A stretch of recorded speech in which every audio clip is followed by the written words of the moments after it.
Hello guys, this is your boy Sushant Kumar. आज हम लोग केमिस्ट्री स्टार्ट करने वाले हैं। लोग केमिस्ट्री का चैप्टर 3 जो कि है एटम एंड मॉलिक्यूल।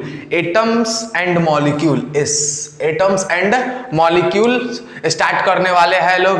बेसिकली अभी सीबीएसई के सिलेबस के हिसाब से देखें तो हम लोग का क्या है, चैप्टर 1 रिड्यूस था और चैप्टर 2 टर्म 1 में आने वाला था, तो उसको हम कभी बाद में पढ़ेंगे लोग। अब अभी हम लोग टर्म 2 के हिसाब से सिलेबस स्टार्ट करने वाले हैं लोग, कि एटम्स और मॉलिक्यूल जो कि चैप्टर 3 है। तो जैसा कि आप लोग पहले से ही जानते होंगे कि मैटर क्या होता है। मैटर क्या होता है? तो मैटर क्या होता है? Anything which have mass and occupy space is called matter. जिसके पास कुछ मास हो और स्पेस ऑक्यूपाई करता है उसे मैटर बोलते हैं। फॉर एग्जांपल ये मार्कर है, तो ये मार्कर के पास कुछ मास है और ये कुछ स्पेस ऑक्यूपाई कर रहा है, यानी ये क्या है, एक मैटर है। तो हमारे आसपास में जितना भी चीज है सारा कुछ क्या है, मैटर है। तो मैटर क्या होता है समझ लिए। अब देखिए, अब बात करते हैं लोग, हम लोग चैप्टर का स्टार्ट करते हैं लोग, एटम्स एंड मॉलिक्यूल। तो अगर हम बात करें एटम्स के बारे में, एटम क्या होता है, तो एटम जो होता है ना वो स्मॉलेस्ट पार्ट ऑफ मैटर होता है। अभी और आगे हम बात करेंगे जब पूरा बढ़िया से सब नोट्स और डिफिनेशन आपको दिया जाएगा। Smallest parts of matter. अब मैं यहाँ पे इतिहास की बात नहीं बताऊंगा, आप लोग बुक में से भी पढ़ लेते हैं कि एक हमारे इंडियन फिलोसफर थे महर्षि कन्नड़। उन्होंने क्या किया, एक मैटर लिया यानी पदार्थ जिसको बोलते हैं हिंदी में, उसको क्या किया, स्टार्ट किया, उसको टुकड़ा टुकड़ा करना स्टार्ट किया। और फिर बाद में एक ऐसा स्टेज आया जिसको हम लोग फर्दर डिवाइड नहीं कर सकते, उसी का उन्होंने क्या नाम दिया, पदार्थ यानी मैटर नाम दिया। फिर बाद में और सारा जो क्या और सारा फिलोसफर आए, उन्होंने और दिया, वो आप बुक में से पढ़ सकते हैं। यहाँ पे हम लोग बस काम की बात करेंगे। तो ये क्या होता है, स्मॉलेस्ट पार्ट ऑफ मैटर। लेकिन उन्होंने बताया था कि जो स्मॉलेस्ट पार्ट होता है वही लास्ट होता है, उसको हम फर्दर डिवाइड नहीं कर सकते। लेकिन ये और डिवाइड हो सकता है, ये डिवाइड हो सकता है। ये जो एटम है ये डिवाइड हो सकता है किसमें, इलेक्ट्रॉन, प्रोटॉन और न्यूट्रॉन में। इसको हम लोग डिवाइड कर सकते हैं लोग। तो एटम बेसिकली यही होता है और आगे भी बात करेंगे हम लोग, अभी बस इंट्रोडक्शन दे रहा हूं। अब बात करते हैं मॉलिक्यूल क्या होता है। मॉलिक्यूल क्या होता है, तो मॉलिक्यूल ये क्या होता है, स्मॉलेस्ट पार्ट ऑफ मैटर। और तो इसको क्या बोलते हैं लोग, एटम। लेकिन इसको क्या बोलते हैं, combination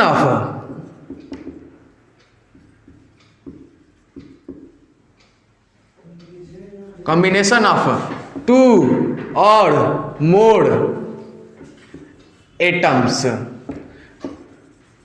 which may be same और different,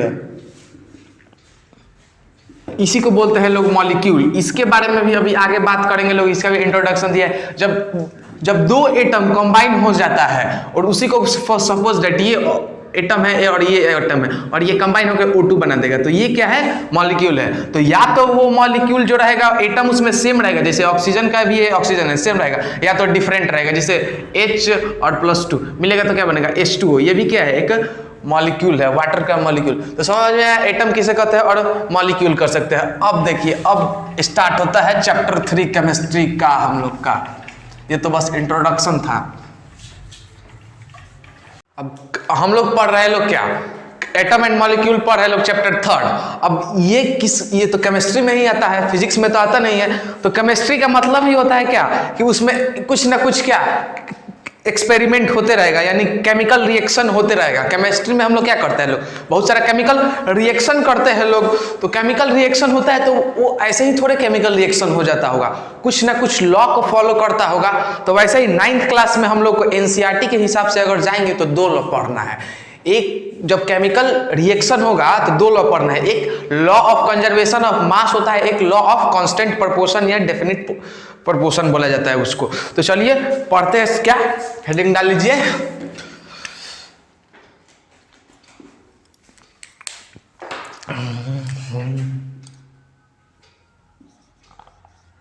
law of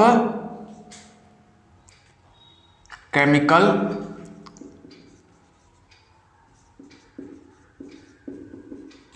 combination. Law of chemical combination, यानी इसमें लॉ ऑफ केमिकल कॉम्बिनेशन में कौन सा लॉ आता है 9th क्लास के अंदर? लॉ ऑफ कंजर्वेशन ऑफ मास पहला आता है,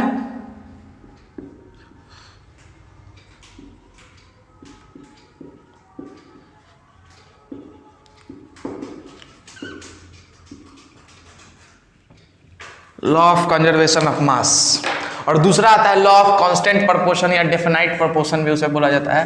देखिए लॉ ऑफ कंजर्वेशन ऑफ मास का खोज किसने किया था? एंटोनी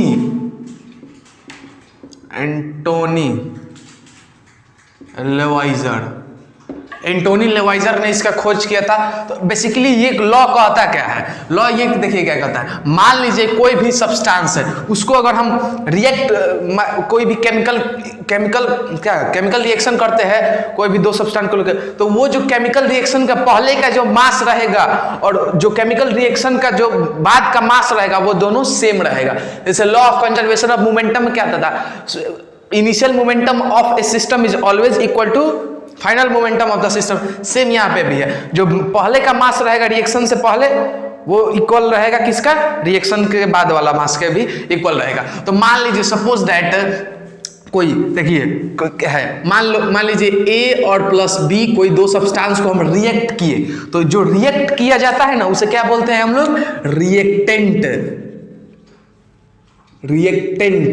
जो रिएक्ट किया जाता है वो क्या बोला जाता है? उसे रिएक्टेंट। और जो रिएक्ट करने के बाद जो नया सब्सटेंस का फॉर्मेशन होता है उसे क्या बोलेंगे लोग? प्रोडक्ट। ए प्लस बी मिला कुछ नया सब्सटेंस बन गया सी, या सी प्लस डी भी बन सकता है, उसके ऊपर डिपेंड करता है कि कौन सा सब्सटेंस को रिएक्ट कर रहे हैं। देखते हैं ना कि कभी कभी होता है रिएक्शन के बाद दो सब्सटेंस का फॉर्मेशन हो जाता है, तो उसमें क्या होता है, मान लीजिए ए प्लस बी गया और सी प्लस डी बन गया, तो ये क्या है? प्रोडक्ट था। ये क्या था? रिएक्टेंट था। यहाँ पे जो है रिएक्टेंट हो गया रिएक्शन से पहले, बाद में प्रोडक्ट हो गया। तो यहाँ पे जो है mass of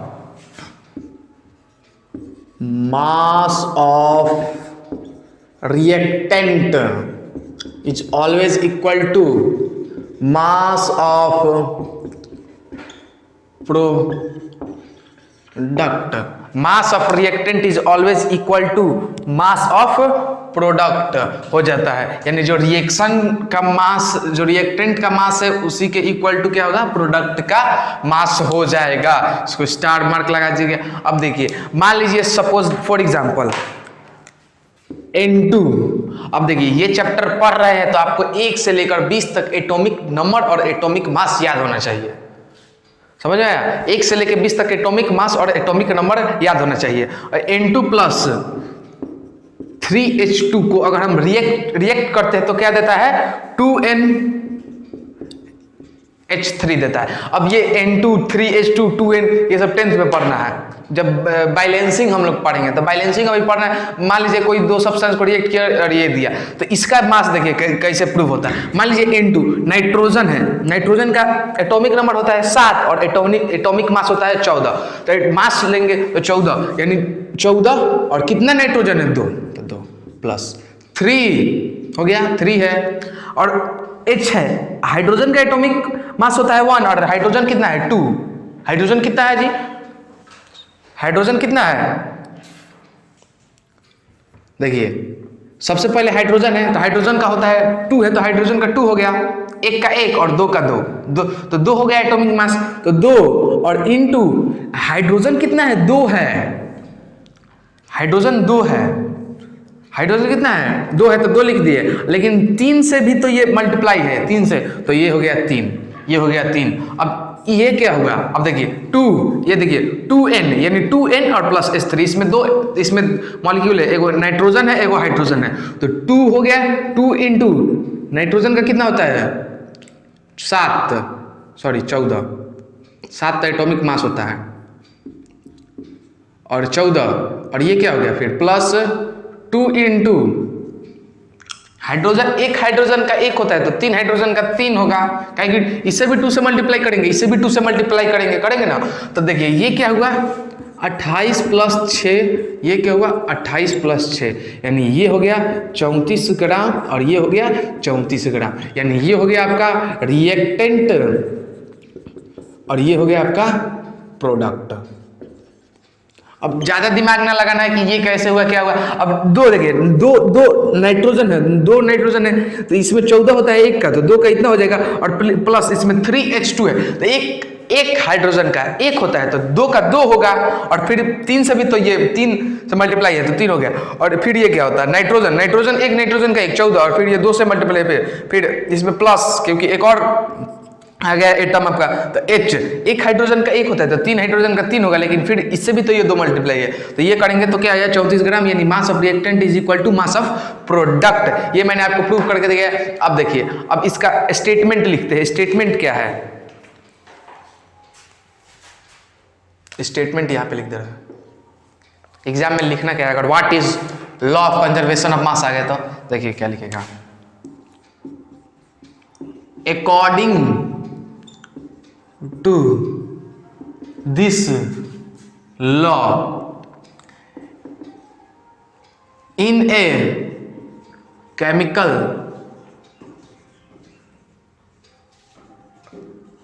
reaction mass can be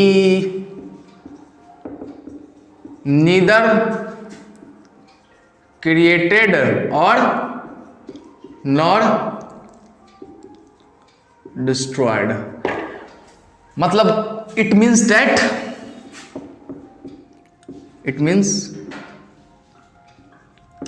mass remain same, यानी अकॉर्डिंग टू दिस लॉ क्या होता है, इन एक अगर कोई भी केमिकल रिएक्शन हो रहा है, मास ना तो आप मास को बना सकते हैं ना आप मास को डिस्ट्रॉय कर सकते हैं, यानी ना आप मास ज्यादा कर सकते हैं ना आप मास कम कर सकते हैं। मास क्या रहेगा, it means that mass remain same, यानी मास कंजर्व रहेगा, यानी कौन सेम रहेगा। समझ में आ गया। तो ये था आप लोग का लॉ ऑफ कंजर्वेशन ऑफ मास। अब नेक्स्ट जो होता है लॉ ऑफ कांस्टेंट प्रोपोर्शन। तो नेक्स्ट आने से पहले कुछ क्वेश्चन करते हैं इस पर बेस्ड। चलिए क्वेश्चन कर लेते हैं। तो क्वेश्चन पहला लिखिए, question calcium carbonate decompose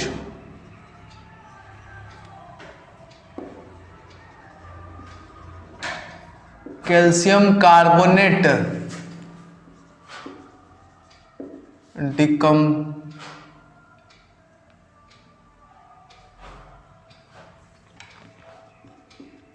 decomposes on heating to form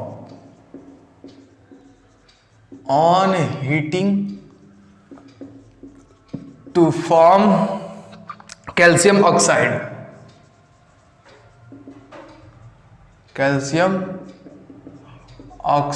and carbon dioxide।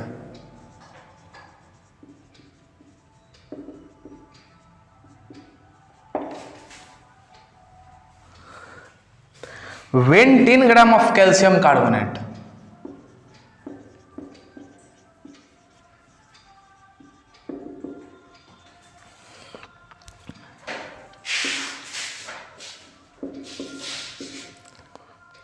is decomposed completely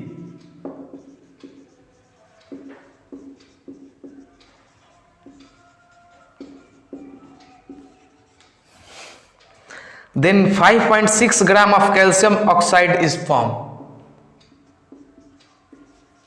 Then 5.6 gram of calcium oxide is formed। इसमें क्या करना है, बहुत सिंपल क्वेश्चन है। Calculate the mass of calcium oxide, the mass of calcium oxide, यानी हमको क्या करना है, इसमें कैल्शियम ऑक्साइड का मास निकालना है। वीडियो को पॉज करिए और सॉल्व करने की कोशिश करिए। चलिए अब हम सॉल्व करते हैं।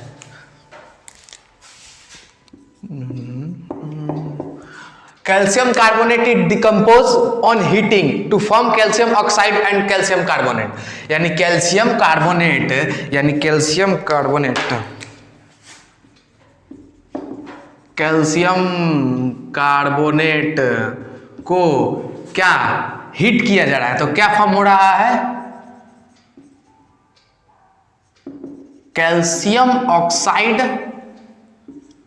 Plus carbon dioxide. Carbon dioxide तो कैसे फॉर्म हो रहा है, हीट करे, हीट माने क्या कर रहे हैं, रिएक्शन कर रहा है, हीटिंग कर रहा है, कुछ रिएक्ट कर रहा है। तो ये क्या हो रहा है, कैल्शियम ऑक्साइड और कार्बन डाइऑक्साइड का फॉर्मेशन हो रहा है। तो कैल्शियम कार्बोनेट यानी ये क्या था, रिएक्टेंट था आपका, और ये क्या है, टोटल प्रोडक्ट है। अगर हम कंजर्वेशन ऑफ मास अभी पढ़े उसके बाद करें तो क्या होता है, mass of reactant is always equal to mass of product. तो मास ऑफ रिएक्टेंट क्या है, कैल्शियम कार्बोनेट का मास कितना है 10 ग्राम, कैल्शियम ऑक्साइड फॉर्म हो रहा है और कार्बन डाइऑक्साइड फॉर्म हो रहा है। तो कैल्शियम ऑक्साइड का हो रहा है 5.6 ग्राम और कार्बन डाइऑक्साइड को हमको निकालना है, तो CO2 निकालना है। अब ये देखिए तो सिंपल कैलकुलेशन है, ये इधर साइड आएगा तो माइनस हो जाएगा, तो CO2 इक्वल टू क्या हो जाएगा, 10 ग्राम माइनस 5.6 ग्राम क्या होगा 4.4 ग्राम। अगर दे देगी सो डैट मैंने ये लॉ ऑफ कंजर्वेशन ऑफ मास को फॉलो कर रहा है कि नहीं, तो कैल्शियम कार्बोनेट का क्या था 10 ग्राम, ये क्या होगा 5.6 ग्राम प्लस 4.4 ग्राम, ये हो गया 10 ग्राम और ये भी हो गया 10 ग्राम। तो ये क्या कर रहा है, लॉ ऑफ कंजर्वेशन को फॉलो कर रहा है, और वैसे वही हम लगा के निकाले हैं। तो क्लियर हो गया। अब चलिए बात करते हैं नेक्स्ट क्वेश्चन की। नेक्स्ट क्वेश्चन की बात करते हैं। नेक्स्ट क्वेश्चन क्या कर रहा है,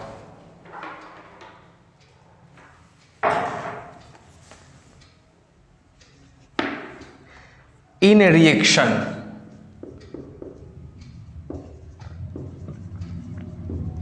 in a reaction 5.3 gram of sodium carbonate, 5.3 gram of sodium carbonate react with 6 gram of acetic acid, react with 6 gram of acetic acid. The products were 2.2 gram of carbon dioxide. The product were 2.2 gram of carbon dioxide, gram of carbon dioxide हो गया 6 gram of acid. हाँ, the product way 2.2 gram of carbon dioxide, 0.9 gram of water,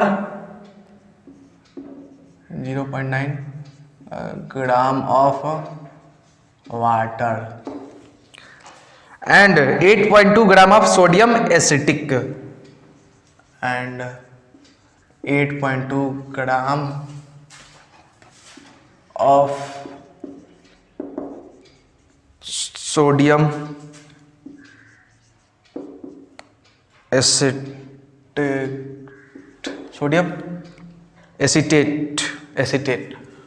so that these observations are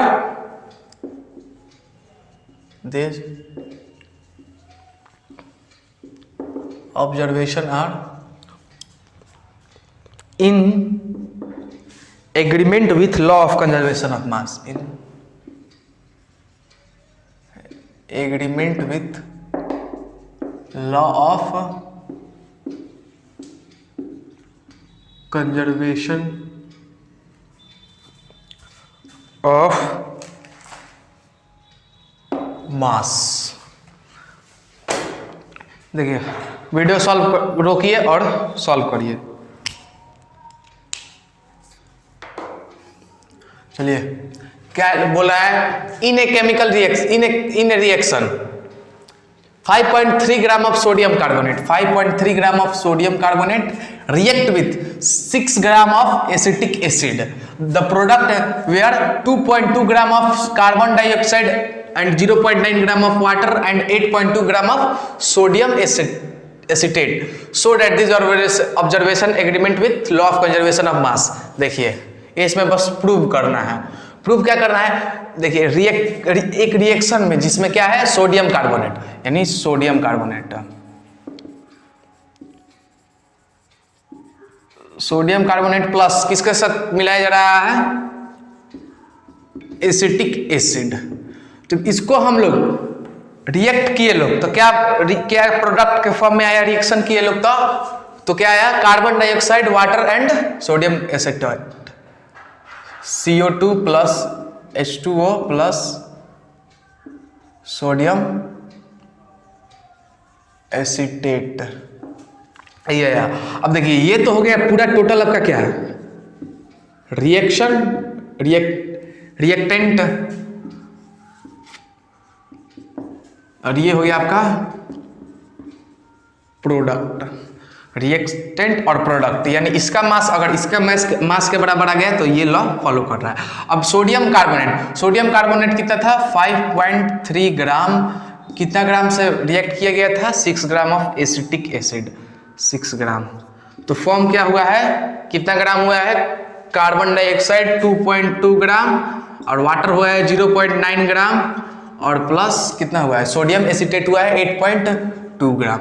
अब इसको जोड़ देंगे, अगर दोनों LHS और RHS इक्वल आ गया यानी लॉ प्रूव हो गया। अब देखिए इसको जोड़ेंगे तो क्या आएगा? 11.3 ग्राम और इसको जोड़ेंगे तो क्या आएगा? 11 तो इसको जोड़ेंगे तो क्या आएगा? 11.3 ग्राम आएगा इसको जोड़ने पर, और इसको जोड़ने पर क्या आएगा? 2.2 और 0.9, ये 2 11 2 13 हो गया, और फिर ये 2 और 2 10 1 11 यानी 11.3 ग्राम। यानी LHS और RHS दोनों क्या है? इक्वल आ गया। यानी ये लॉ क्या लिख देंगे लास्ट में? इसमें लास्ट में क्या, एक मिनट, लास्ट में क्या लिख देंगे? These और observation so law of conservation of मास। यानी ये ऑब्जर्वेशन क्या शो कर रहा है? लॉ ऑफ कंजर्वेशन ऑफ मास को तो लिख लीजिएगा। इसमें बस शो करना था, अगर ये इक्वल आ गया, ये इक्वल आ गया, दोनों इक्वल आ गया तो ये शो कर रहा है। तो ये था लॉ ऑफ कंजर्वेशन ऑफ मास। तो चलिए अब बात करते हैं नेक्स्ट लॉ की, जो कि क्या है? लॉ ऑफ कांस्टेंट प्रोपोर्शन या डेफिनाइट प्रोपोर्शन भी बोला जाता है उसको। तो चलिए अब जो हमारा नेक्स्ट लॉ है क्या है? Law of constant proportion.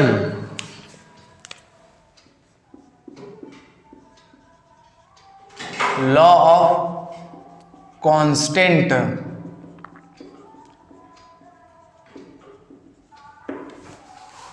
Proportion.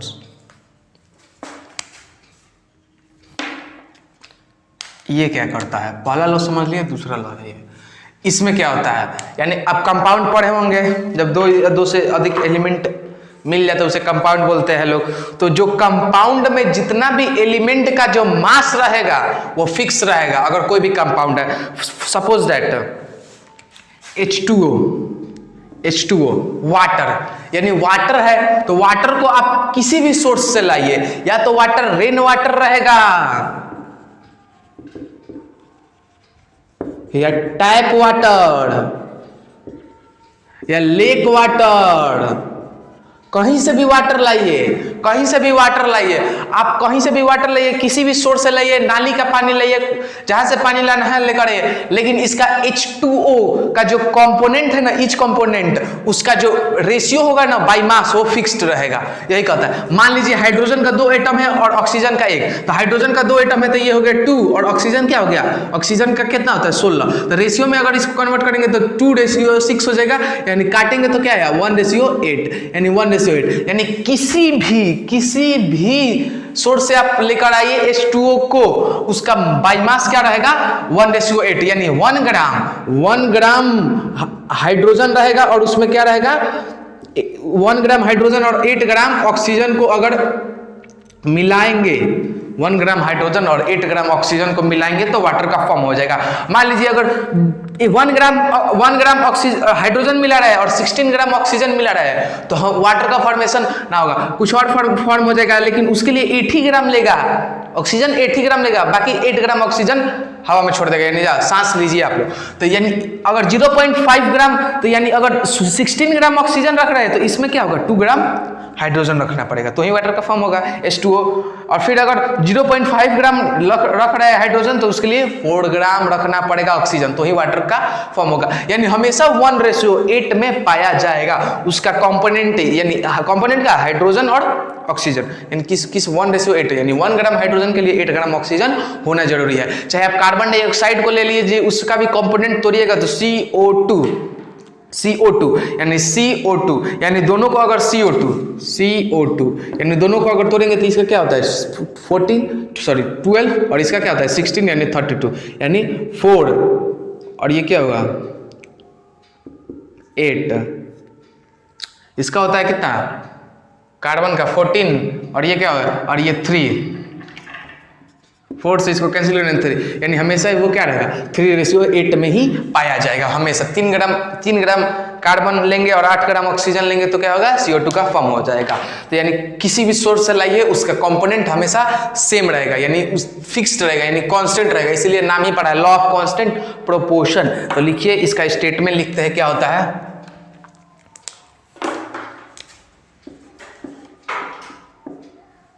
according to this law, according to this law यानी इस लॉ के क्या करता है, एक कंपाउंड ही तो है, ये कंपाउंड है 2 एलिमेंट मिला है, एक compound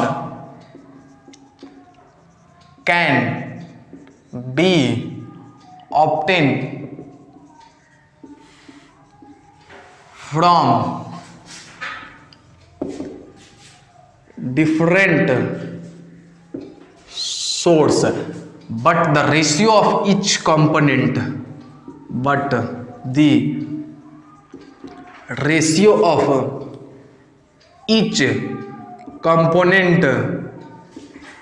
by mass remain same या कांस्टेंट। यानी according to this law compound can be, किसी भी सोर्स से आप लाइए, किसी भी सोर्स से वाटर को लाइए, रेन वाटर लाइए, टैप वाटर लाइए, कहीं से भी लाइए, उसका जो ईच कंपोनेंट है वो 1:8 में पाया जाएगा। एग्जांपल ऐसे ही लिख लीजिए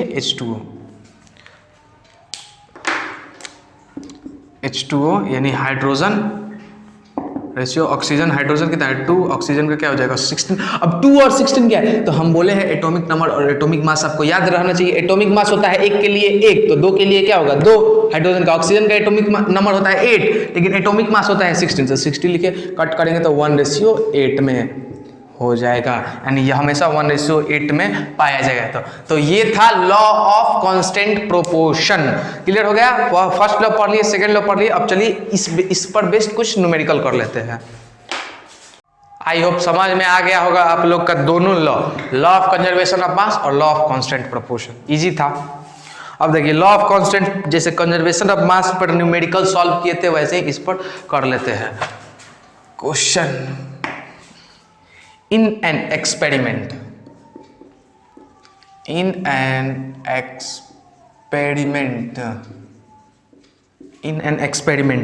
1.288 gram of copper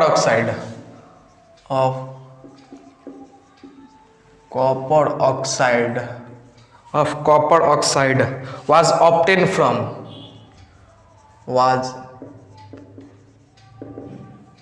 obtained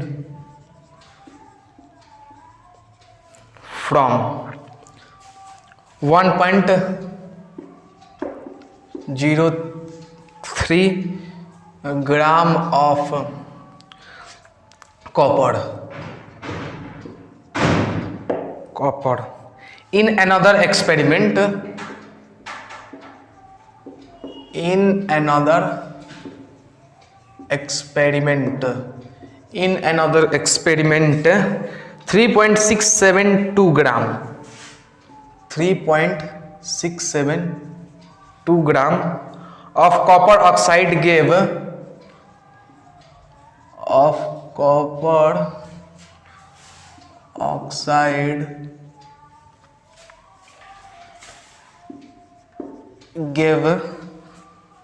on reduction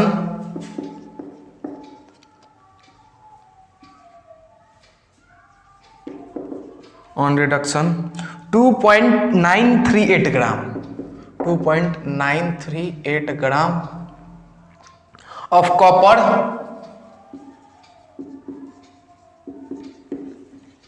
so that these figures verify the law of constant proportion.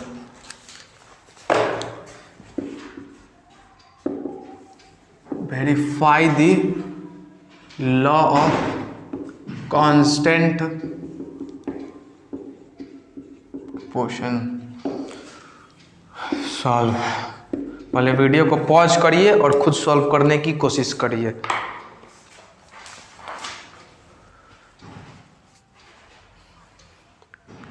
चलिए क्या कर रहा है, in an experiment 1.288 gram of copper oxide आज obtain from 1.03 gram of copper, यानी एक एक्सपेरिमेंट में क्या होता है 1.288 ग्राम ऑफ कॉपर ऑक्साइड को क्या कॉपर ऑक्साइड से जब उसमें रिएक्शन किया जा रहा है तो 1.03 ग्राम ऑफ कॉपर निकाला जा रहा है, यानी कॉपर ऑक्साइड से 1.033 ग्राम ऑफ कॉपर निकाला जा रहा है। और in another experiment 3.672 gram of copper oxide gave reduction 2.938 gram of copper, so that this figure of law of verify law of constant. Simple है, यानी कॉपर ऑक्साइड, यानी कॉपर ऑक्साइड को जब देखिए कॉपर ऑक्साइड कितना है, मास ऑफ कॉपर ऑक्साइड कितना है 1.288 ग्राम हो गया। और मास, उसके बाद क्या होता है मास ऑफ कॉपर का क्या हो जाएगा, कॉपर का गिवन है कितना 1.03 ग्राम 1.03 ग्राम। तो देखिए कॉपर ऑक्साइड का 1.288 ग्राम है और कॉपर का इतना है, तो कॉपर ऑक्साइड कॉपर और प्लस ऑक्सीजन से मिलकर बना है, तो कॉपर का दिया है तो ऑक्सीजन का निकाल लेंगे, तो मास ऑफ ऑक्सीजन कितना हो जाएगा 1.288 माइनस 1.03 से माइनस करने पर क्या आएगा, इसको माइनस करेंगे तो आएगा 0.258 ग्राम आ गया। अब देखिए ये था क्या, ये था फर्स्ट एक्सपेरिमेंट, 2 एक्सपेरिमेंट किया गया है फर्स्ट एक्सपेरिमेंट। तो लॉ ऑफ कांस्टेंट प्रोपोर्शन क्या बोलता है कि जो भी एलिमेंट है उसका जो भी कंपाउंड है, तो कंपाउंड क्या है इसमें कॉपर ऑक्साइड, तो कॉपर है और ऑक्सीजन, तो इसका एलिमेंट क्या होगा कॉपर और ऑक्सीजन। H2O में क्या था एलिमेंट क्या था हाइड्रोजन और ऑक्सीजन, तो हाइड्रोजन और ऑक्सीजन का रेशियो लेते थे लोग, तो इसमें भी क्या कॉपर ऑक्सीजन का रेशियो लेंगे, तो कॉपर ऑक्सीजन का रेशियो लेंगे कॉपर और ऑक्सीजन का, तो कॉपर ऑक्सीजन का रेशियो लेते थे और वो फिक्स्ड सिंपलेस्ट रेशियो यानी फिक्स रेशियो में आ जाता था, तो law of law of constant proportion follow करता था। तो कॉपर का कितना है 1.03 रेशियो 2.58, इसको और इसको लिए है, और जब इसको और इसको हम लोग क्या करेंगे कैंसिल करेंगे ना, इसको और इसको कैंसिल करेंगे तो आएगा 4:1 करके देख लीजिएगा आप लोग क्या आएगा 4:1। फर्स्ट एक्सपेरिमेंट में क्या था मास ऑफ कॉपर निकालिए, कॉपर ऑक्साइड दिया था, मास ऑफ कॉपर इतना था, तो मास ऑफ ऑक्सीजन निकाल लेंगे लोग और इसको सम करेंगे तो ये आ जाएगा। तो एक तरह से ये लॉ ऑफ कंजर्वेशन ऑफ मास को भी फॉलो कर रहा है। उसके बाद से कांस्टेंट प्रोपोर्शन बोला है, तो कांस्टेंट प्रोपोर्शन में जो एलिमेंट का जो होता है ना, एलिमेंट का ईच एलिमेंट यानी ईच कंपोनेंट का उसका क्या होता है फिक्स्ड रेशियो में पाया जाता है। तो इसको रेशियो किए लोग कॉपर था और एक ऑक्सीजन था, जब 1.03 और 0.258 का रेशियो लेंगे लोग तो क्या आएगा 4:1 आएगा। क्लियर है। अब देखिए अब सेकेंड एक्सपेरिमेंट में क्या होता है, सेकेंड एक्सपेरिमेंट में क्या होता है। In another experiment 3.672 gram of copper oxide give on reduction 2.938 gram of copper. तो इसमें भी क्या दिया है mass of copper oxide, mass of copper oxide कितना दिया है 3.672 ग्राम हो गया। अब mass of copper, mass of, केवल मास ऑफ कॉपर है, लिख दे रहा है कितना है 2.938 ग्राम। तो मास ऑफ ऑक्सीजन यहां से निकल के आ जाएगा कितना 3.672 माइनस 2.938। इसको माइनस करने पर कितना आएगा, माइनस करने पर आएगा 0.734, इतना आएगा। अब फिर क्या करेंगे, कॉपर और ऑक्सीजन को क्या करेंगे, copper ratio oxygen second experiment के लिए कितना, कॉपर का कितना था 2.938 रेशियो, इसको 0.734 रेशियो। अब इसको भी करेंगे तो क्या आएगा, कटने के बाद ये पॉइंट नीचे लाएंगे और उसको उधर लाएंगे तो ये 3 जीरो हो जाएगा, इधर भी 3 जीरो हो गया, ये कैंसिल हो जाएगा ना। ये पॉइंट को अगर करेंगे तो नीचे 1000 आएगा, इसको भी 1000 कैंसिल हो गया। अब इसको और इसको फिर 734 से ये 2938 को काटेंगे तो ये 4:1 फिर आ जाएगा। आप लोगों का कैलकुलेशन पर डिपेंड करता है कितना फास्ट कैलकुलेशन है, तो ये आ जाएगा 4:1। ये भी आ गया 4:1 है, ये भी आ गया 4:1, यानी hence this experiment so law of constant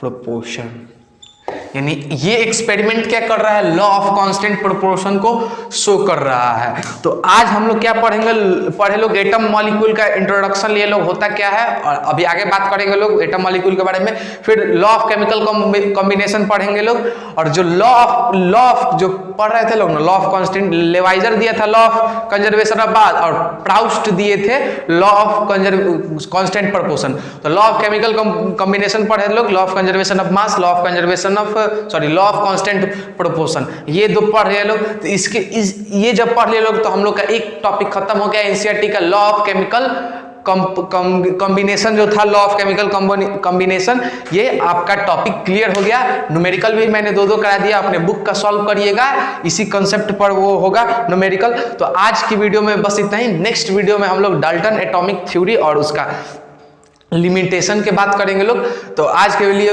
video में बस इतना ही, मिलते हैं नेक्स्ट वीडियो में। Thank you for watching this video.